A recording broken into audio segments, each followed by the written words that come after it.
Talking or texting on the phone like this has caused many drivers to get in accidents or slapped with fines. So we all hate getting stuck behind a school bus, but when we see those flashing red lights, we all have to stop. Or to be placed beneath the ground. But changing utility poles won't be cheap. Quinnipiac athletes are receiving national attention while the men's soccer team scored one of the best goals you will ever see. The student body government looks to change shuttle stop locations like these, but as of now, no decision has been made. Plus, campus public safety is cracking down on parking. How to avoid getting a ticket is just ahead. It is evident that the law, as well as programs such as the gun buyback, are keeping the streets of New Haven safer. With the recent attacks in Libya, Quinnipiac students and faculty wonder if there was a connection with 9/11. Texting is one of the most distracting things on the road for drivers. Yeah, I text and drive all the time. But Carrasco isn't the only one. Young drivers like Hamden High School sophomore Cassidy find texting and driving tempting. I think that when you're driving and you have your phone out, it's very tempting to check. Like if it goes off, it's like you can't resist taking out your phone and answering that text message. Talking or texting on the phone like this has caused many drivers to get in accidents or slapped with fines. My best friend got into a car accident on the highway from texting and driving. That's because 5 seconds covers a lot of ground when driving at a normal speed. Lieutenant Paul Vance of the Connecticut State Police puts it this way. It takes about 5 seconds for someone to send a quick text.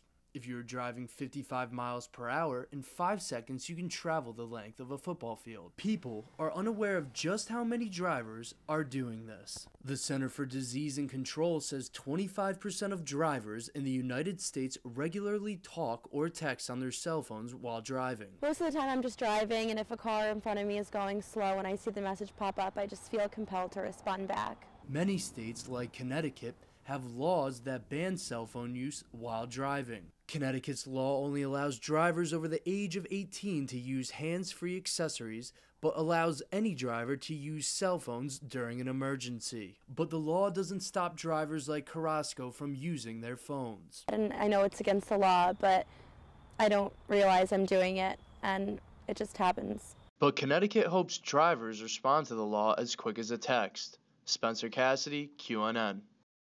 Trees, power lines, and debris from ruined homes litter the streets of Westfield, New Jersey in Hurricane Sandy's aftermath. But this noise caused an excitement for many residents. We were out of power for about 10 days. According to PSE&G, 9,951 of their 12,419 customers in Westfield were out of power. The impact electrically is catastrophic. People living in Westfield and towns like it are wondering if there is a solution to the electrical problem. Rick Lesnar owns a private commercial electricity company, and he says he believes that the utility poles are causing the problem. Last year, the utility public service in our area lost approximately 1,000 poles, and for this storm, the utility lost approximately 2,700 poles. So there's going to be a lot of investigation and determination should cables be aerial. Utility poles such as these are being investigated whether they should remain aerial or to be placed beneath the ground. But changing utility poles won't be cheap. Westfield Public Service refused to comment on the matter, but Bob Hanna, who is president of the New Jersey Board of Public Utilities, said in a statement, "Burying the power lines would be incredibly expensive. It would cost billions of dollars if the state tried to bury all of the overhead lines in New Jersey. Although burying power lines may not be possible to do, New Jersey is looking for other ways to deliver electricity to homes with better benefits.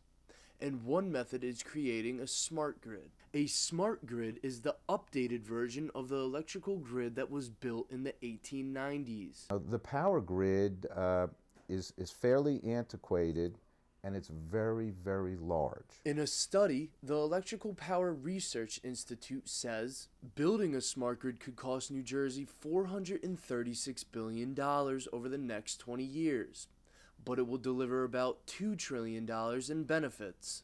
Unlike burying the power lines, the smart grid would offer more efficient transmission of electricity, quicker restorations of electricity after power disturbances, reduce the operation and management costs, and lower the electricity rates. The smart grid may take 20 years for the state of New Jersey to complete due to costs, but utility companies are turning to the federal and state government to help fund the project. Spencer Cassidy, Q30 News. The busy street of Whitney Avenue may be covered with plenty of businesses, but one that many call a second home is Whitney Donut.